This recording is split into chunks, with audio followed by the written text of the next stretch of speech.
Hello friends, आपका math and science का ज्ञान में स्वागत है। तो आज मैं आप लोगों से मैथ के क्लास 10 के चैप्टर 6 ट्रायंगल के बारे में बात करूंगा। जैसा कि मैंने आपको पिछले क्लास में बताया था कि सिमिलर ट्रायंगल और कॉन्ग्रुएंट ट्रायंगल में क्या डिफरेंस होता है, कैसे हम किसी ट्रायंगल को सिमिलर या फिर कॉन्ग्रुएंट कह सकते हैं। साथ ही साथ मैंने आपको कंडीशन बताया था कि सिमिलर ट्रायंगल होने के लिए या फिर सिमिलर फिगर होने के लिए क्या प्रॉपर्टीज़ चाहिए। ठीक है, अब हम लोग आगे इसके पॉइंट को बढ़ाते हुए सिमिलर ट्रायंगल के बारे में जानेंगे और कुछ रूल्स के बारे में, कुछ थ्योरम्स के बारे में पढ़ेंगे सिमिलरिटी से रिलेटेड कि आखिर कोई ट्रायंगल में सिमिलरिटी प्रॉपर्टीज़ किस तरीके से होता है। तो सबसे पहले हम लोग अगर सिमिलरिटी ऑफ ट्रायंगल के बारे में बात करें तो ये एक ऐसा प्रॉपर्टी है ट्रायंगल का जिसमें कोई भी दो ट्रायंगल आपस में सिमिलर होगा। अगर हम लोग इस प्रॉपर्टी का बात कर रहे हैं तो इस प्रॉपर्टी में क्या है कि कोई भी दो ट्रायंगल आपस में सिमिलर होगा। अगर हम लोग इसको ट्रायंगल नंबर 1 और इसको हम लोग ट्रायंगल नंबर 2 बोले तो ट्रायंगल 1 सिमिलर होगा ट्रायंगल 2 के। तो इसका कुछ प्रॉपर्टी है, मीन्स सिमिलरिटी होने के लिए, सिमिलर ट्रायंगल होने के लिए कुछ प्रॉपर्टी है। तो हम लोग क्या कहेंगे कि एनी टू ट्रायंगल्स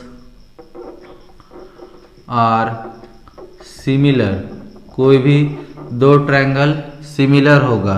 ठीक है, नंबर 1 इफ नंबर 1 क्या कि the value of all angles are equal with respect to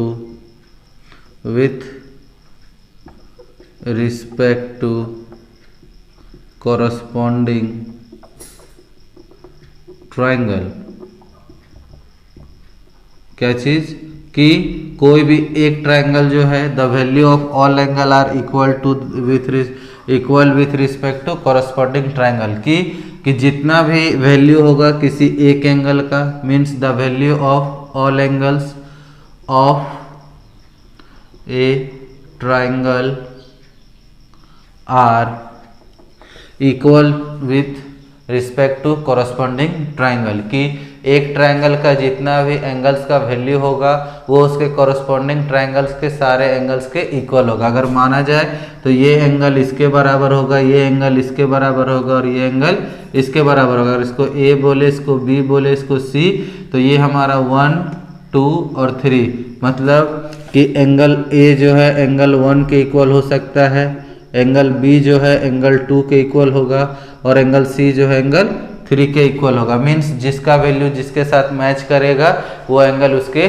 correspondingly equal होगा। अगर दूसरे रूल की बात करें, ठीक है, क्या कि द रेशियो ऑफ कॉरस्पॉन्डिंग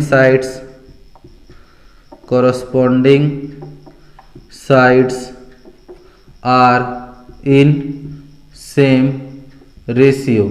अगर हम लोग बात कर रहे हैं ratio in given two triangles कि जो दो ट्रायंगल्स दिए हुए होंगे उनका जो रेशियो होगा साइड का वो सेम होगा। मीन्स अगर हम लोग इसको ए बोलते हैं, इसको बी, इसको सी, इसको डी, इसको ई और इसको एफ बोले तो जो ए बी का रेशियो होगा, A B ratio F D is equal to A C ratio F E is equal to B C ratio D E. Means इन तीनों का रेशियो जो होगा वो क्या होगा, सेम होगा। तो ये हमारा सिमिलरिटी ऑफ ट्रायंगल का रूल है कि कोई भी दो ट्रायंगल को हम लोग सिमिलर कहेंगे अगर वो ये दो जो कंडीशंस है, इन दो कंडीशंस को वो फॉलो करता है। तो इस तरीके से हम लोग क्या कह सकते हैं कि जो गिवन ट्रायंगल्स आर सिमिलर, इस केस में हम लोग क्या कह सकते हैं, सिमिलर। और इसको हम लोग कैसे दिखा सकते हैं कि triangle A B C is similar to triangle D E F. तो ये दो कंडीशन से हम लोग कह सकते हैं कि कोई दो ट्रायंगल आपस में सिमिलर होगा। अब हम लोग इससे रिलेटेड थ्योरम्स देखेंगे कि किस तरीके से सिमिलर ट्रायंगल्स आपस में थ्योरम मतलब सिमिलर ट्रायंगल का थ्योरम होता है, क्या क्या थ्योरम्स हमें पढ़ने हैं। मीन्स थ्योरम कहने का मतलब होता है रूल, कि क्या क्या रूल हमारे सिमिलर ट्रायंगल के पढ़ने होंगे और क्या हमारा थ्योरम से स्टार्ट होता है, मीन्स रूल स्टार्ट होता है। उसे जानने के लिए आप वीडियो पर बने रहें, बाकी इसे लिखने के लिए वीडियो को आप पॉज कर लें।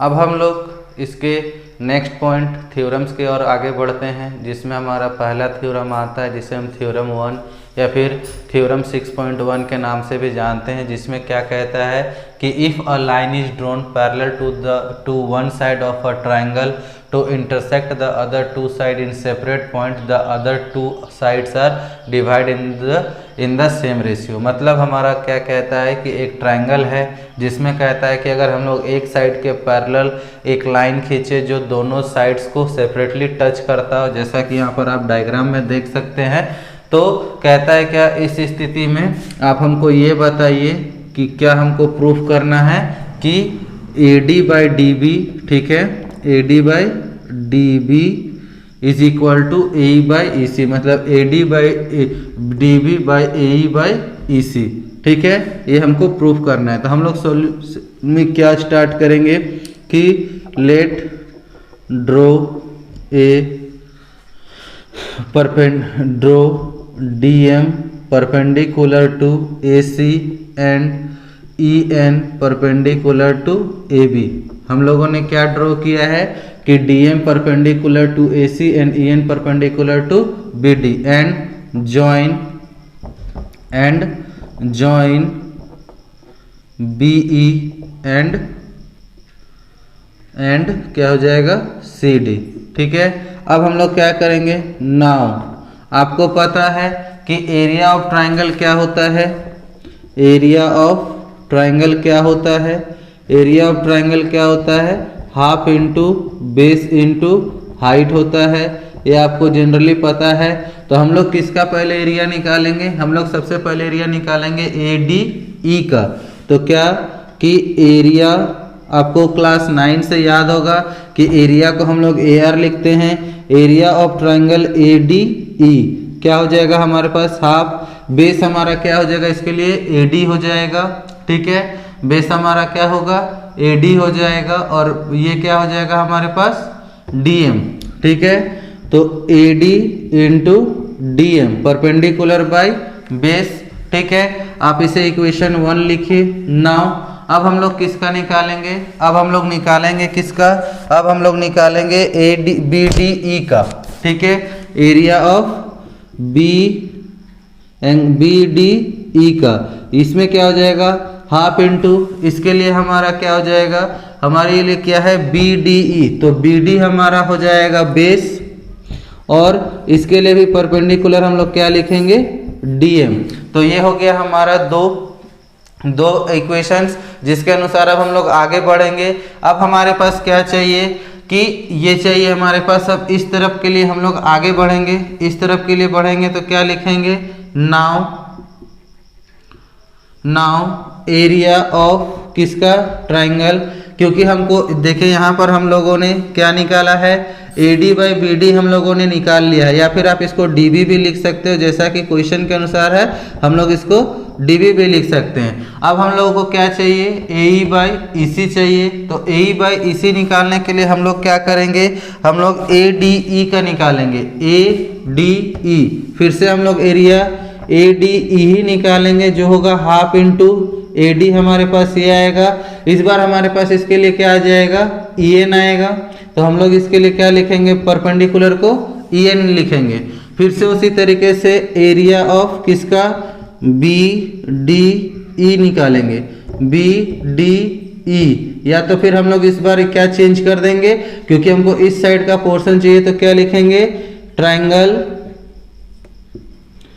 DCE। तो इसके लिए हमारे पास क्या हो जाएगा, हमारे पास ये हो जाएगा CE इसका बेस और परपेंडिकुलर क्या होगा हम लोगों के लिए EN हो जाएगा परपेंडिकुलर। आप इसे इक्वेशन 3 और इसे इक्वेशन 4 लिख सकते हो, नाउ या फिर अगेन। अब हम लोग को क्या करना है, अब हम लोगों को ये निकालना है, क्या चीज़, ये। तो हम लोग सबसे पहले इन दोनों का रेशियो निकालेंगे। तो इसका रेशियो क्या हो जाएगा कि area of triangle ADE by area of triangle BDE। तो ये क्या हो जाएगा, half into AD by DM by half into DB by BD या DB बाई DM। तो आप यहाँ से देख सकते हो DM DM cancel, half half cancel, तो हमारे पास क्या बचेगा AD बाई BD। आप इसको इक्वेशन 5 मानिए, ठीक है। अब हम लोग क्या करेंगे, उसको ऊपर करने के लिए हम लोग इस डायग्राम को थोड़ा सा रब कर देते हैं। आप इसे लिखने के लिए नोट आप वीडियो को पॉज कर लेना, ठीक है। अब हम लोग इसका रेशियो निकालेंगे। तो इसका रेशियो के अनुसार हमारे पास क्या आएगा, नाउ एरिया ऑफ किसका, ADE triangle ADE by triangle DCE। तो ये भी हमारे पास क्या आएगा, half into AD into EN by half into क्या चीज हो जाएगा CE, ठीक है। हमारे पास क्या आएगा, सॉरी ये AD नहीं आएगा, ये हमारे पास आएगा AE, ठीक है। तो ये हमारे पास आएगा AE by CE into EN। तो हम लोग EN यहाँ से कैंसिल, हाफ हाफ कैंसिल, मतलब हमारे पास क्या आ गया AE बाई CE। तो अब हम लोग यहाँ पर क्या देख सकते हैं कि हम लोगों ने जो डायग्राम बनाया था उस डायग्राम में आप देखो कि जो ट्राइंगल आपका है कौन सा, BDE और DEC, BDE एंड DEC। हम लोग यहाँ से देख सकते हैं कि triangle BDE and triangle DEC are same base and same parallel, same base and same parallel, so both are equal in area. हम लोग यहाँ पर क्या देख सकते हैं, जो आपको डायग्राम मैंने बनाया था उस डायग्राम में आप देख सकते हो कि triangle BDE and triangle DEC जो है सेम बेस और सेम पैरेलल पे, इसलिए दोनों का एरिया क्या होगा, सेम होगा। मतलब हम यहाँ पर लिख सकते हैं कि एरिया ऑफ, ठीक है, area of BDE is equal to area of triangle DEC। तो आप इसे इक्वेशन 6 लिखो। तो देख सकते हो फ्रॉम इक्वेशन 5 एंड 6 हम इसे यहाँ पर लिख देते हैं, बोर्ड छोटा होने के कारण मुझे स्पेस नहीं मिल रहा है। तो फर्स्ट आप यहाँ से स्टार्ट करोगे, ठीक है। सेकेंड पोर्शन ये रहा आपका, थर्ड पोर्शन आपका यहाँ पर है, फोर्थ पोर्शन में मैं यहाँ पर लिख रहा हूँ क्या कि फ्रॉम इक्वेशन 5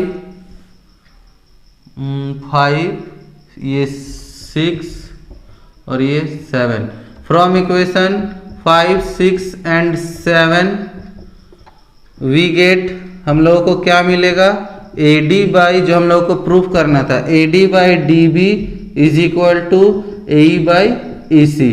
तो आप इस तरीके से इस थ्योरम को प्रूफ कर सकते हो। और इसका जो रिवर्सिबल थ्योरम है, मीन्स इसका रिवर्स थ्योरम है, जस्ट उल्टा, कि अगर ये दोनों आपको इक्वल है तो वो ट्रायंगल जो होगा वो सिमिलर होगा। उस प्रॉपर्टी को, उस थ्योरम को आप खुद से प्रूफ करके देख सकते हो। आपको अगर कहीं परेशानी है तो मुझे कमेंट भी कर सकते हो। अगर वीडियो आपको अच्छा लगा हो तो वीडियो को लाइक और सब्सक्राइब जरूर करें और दोस्तों में शेयर करना ना भूलें। आज के लिए इतना ही, बहुत बहुत धन्यवाद।